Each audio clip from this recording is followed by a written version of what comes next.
Gangster నయీంకు సంబంధించిన ఆస్తుల జప్తునకు ED చర్యలు ప్రారంభించింది. 35 ఆస్తులు నయీం కుటుంబ సభ్యులు, సన్నిహితుల పేర్ల మీద ఉన్నట్టు ఈడీ గుర్తించింది. వీటిని అక్రమ పద్ధతుల్లో బలవంతంగా నయీం లాక్కున్నట్టు తెలుస్తోంది.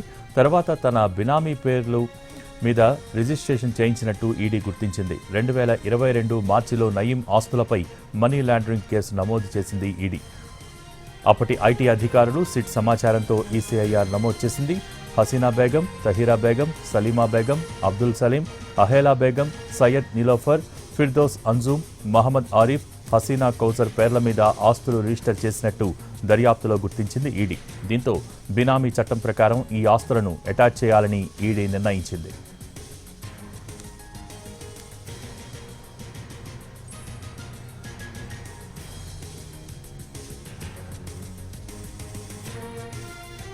నయీం అక్రమాస్తుల వ్యవహారంలో బినామీ యాక్టును అమలు చేయబోతోంది ఎన్ఫోర్స్మెంట్ డైరెక్టరేట్.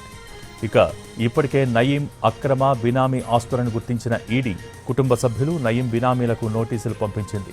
కుటుంబ సభ్యుల నుంచి సమాధానం రాకపోవటం, ఐటీ రిటర్న్స్ దాఖలు చేయకపోవడంతో బినామీ ఆస్తులను స్వాధీనం చేసుకునేందుకు ఈడీ సిద్ధమైంది. నయీం అక్రమ హవాలా టర్నోవర్పై కూడా ఈడీ దృష్టి సారించినట్టు తెలుస్తోంది. మరింత సమాచారాన్ని మా ప్రతినిధి విజయభాస్కర్ అందిస్తారు. నయీం అక్రమాస్తులను స్వాధీనం చేసుకునేందుకు ఈడీ దూకుడును పెంచింది. నయీం ఎన్కౌంటర్ తర్వాత భారీగా నయీం పేరిట అక్రమ ఆస్తులు ఉన్నట్టు గుర్తించింది.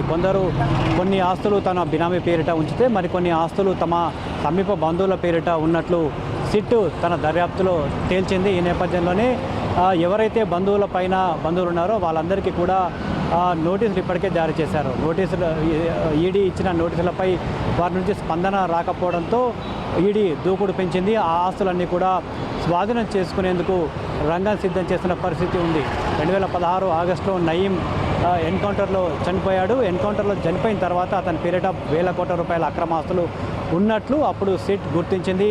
దాదాపుగా 1000 ఎకరాలకు పైగా వ్యవసాయ భూములు, దాదాపుగా 20-25 భవనాలు ఉండడంతో పాటు భారీగా ఆస్తులు ఉన్నట్లు సిట్ అధికారులు గుర్తించారు. సిట్ అధికారులు గుర్తించిన నేపథ్యంలోనే ఈ కేసుని సీరియస్గా తీసుకున్న ఈడీ కూడా తమ కేసును నమోదు చేసేందుకు రంగం సిద్ధమైంది. రాష్ట్ర ప్రభుత్వాన్ని దీనికి సంబంధించి పూర్తి వివరాలు తీసుకుంది. ఈ నేపథ్యంలోనే 2022 మార్చిలో ఈడీ కూడా ఈ కేసులో ఎంటర్ అయింది.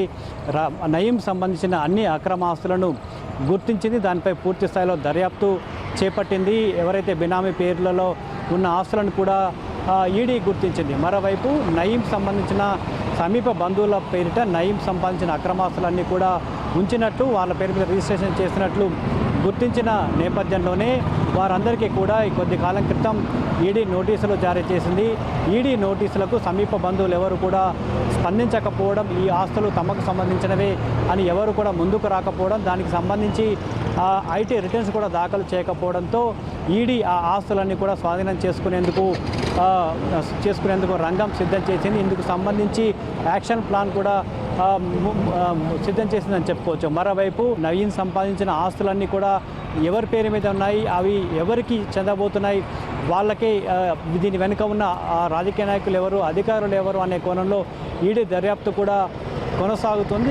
రాబోయే రోజుల్లో ఎలాంటి ఆధారాలతో ఎవరి ఆస్తులు స్వాధీనం చేసుకుంటుంది, ఇందులో రాజకీయ నాయకుల ప్రమేయం, బినామీలు ఎవరు అనేది కూడా తేలే అవకాశం ఉన్నట్లు కూడా మనం చెప్పుకోవచ్చు. కెమెరామెన్ బాలుతో విజయభాస్కర్, ఎన్టీవీ, నల్గొండ జిల్లా.